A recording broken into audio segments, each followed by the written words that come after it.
Kansas State game, but anything stand out? The adjustments you need to make? No, I mean, there's always adjustments you got to make week to week with the opponent that you play. I thought we did a good job against the run, with the exception of the last run that got out of there. Third down, I thought we did some good things there, getting off the field. We just got to do a better job with the pass game, especially with just the deep balls. We got to do a better job defending those as a unit, putting those guys in, better positions maybe. And then, when it's their time, they got to shine and they got to guard. And, we got to continue to coach it in a better fashion to get those guys perform and get those balls down or intercept them or make them not be completions and explosive plays. Looking forward to this week.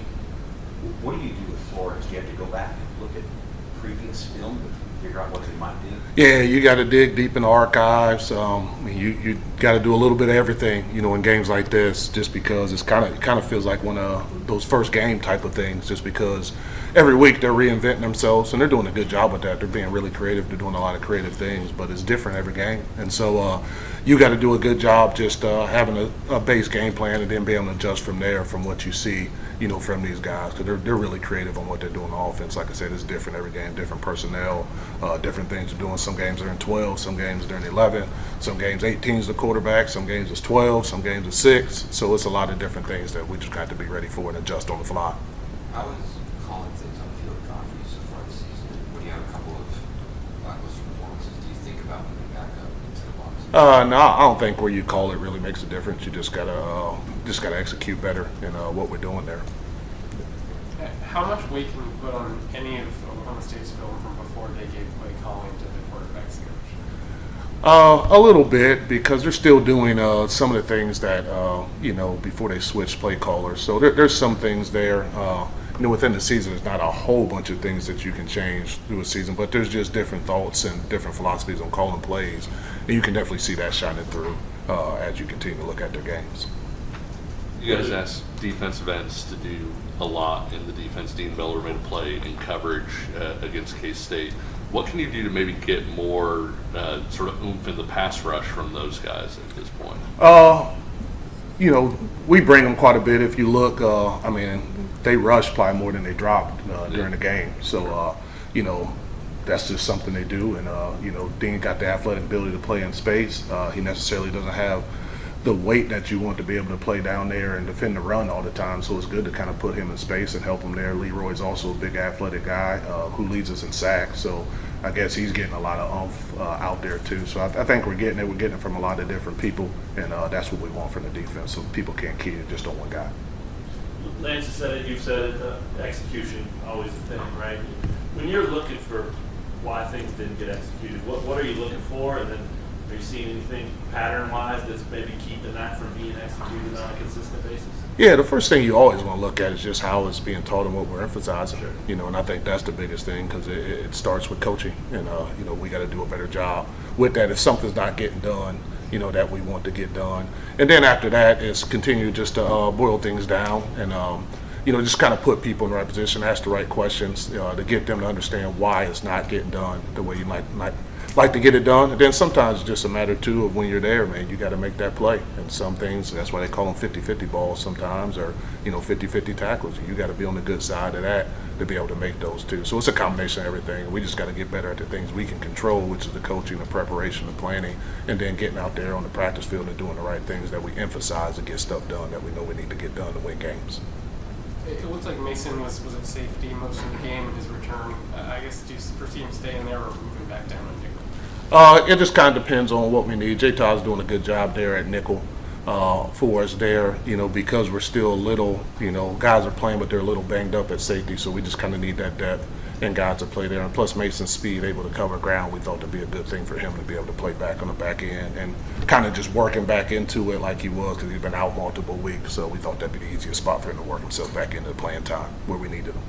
You mentioned Jalen as someone who's had a good year. I guess who else maybe is in that group of guys you really rely upon, and then are there any players that you're like, you want them to maybe elevate to that? I think quite a few guys. It just kind of depends on game to game.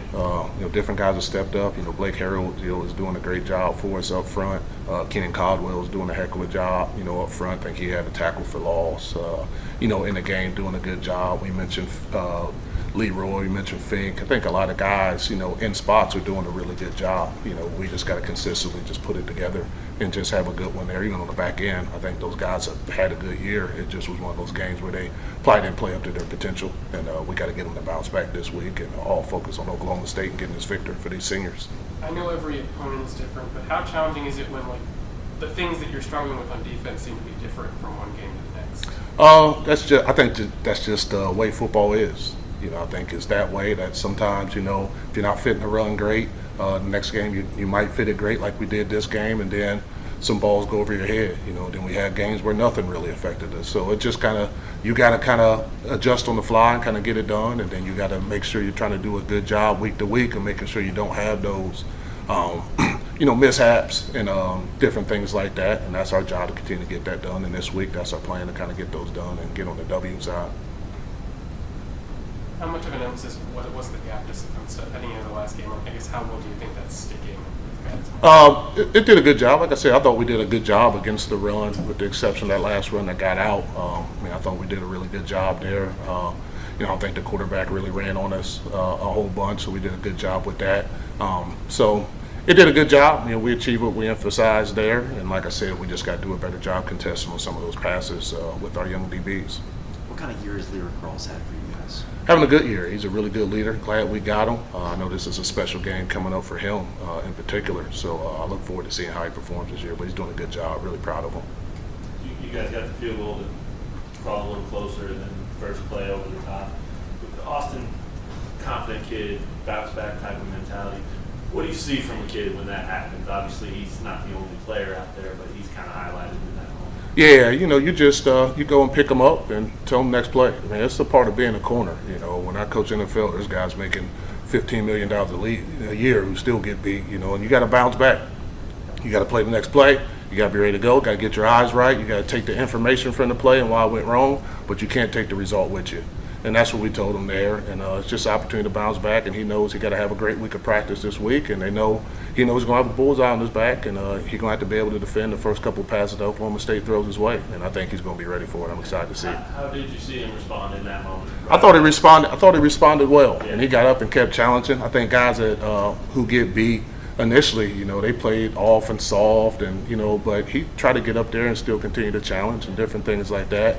And that's what you want from a young guy, who kind of took really of the season his first lumps. As a redshirt freshman, that was really the first time he really has hit adversity this season. And so you were really interested to see how he responds, because up to this point everything was going pretty well for him in coverage. And so that's not the game you really want to see it, but that's where he faced his adversity. And it was good to see him bounce back, and it's good to see him this week. Today at practice, go out and have a spirited practice. Did you know he would? A young guy like that, did you know, okay, we can pick him up, he's got that in him, or did you have to see it to know it? I think one of those things with everybody, you got to see it to know it. You think you do, but you can't simulate those things in practice. You can't simulate that adversity, like that in practice all the time. So it's good to kind of see, what he's made of, what type of grit he has, to be able to bounce back on that stage. And like I said, things didn't go his way. He got attacked, but it was good to see him kind of bounce back and have the proper attitude in it too, that he wasn't pouting or anything like that or trying to hide or try to deflect. It was none of that. He took responsibility and got back on the horse and tried to ride. There were times in previous weeks where you had 3 safeties and a quarterback or someone the availability report. How much better is it to have something closer to a full complement of guys now as you head into this final stretch?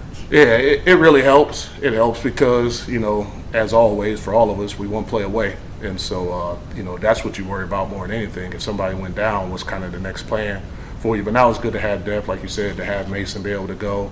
To have D-Dye back was really good for us, because I thought he's been having a heck of a season.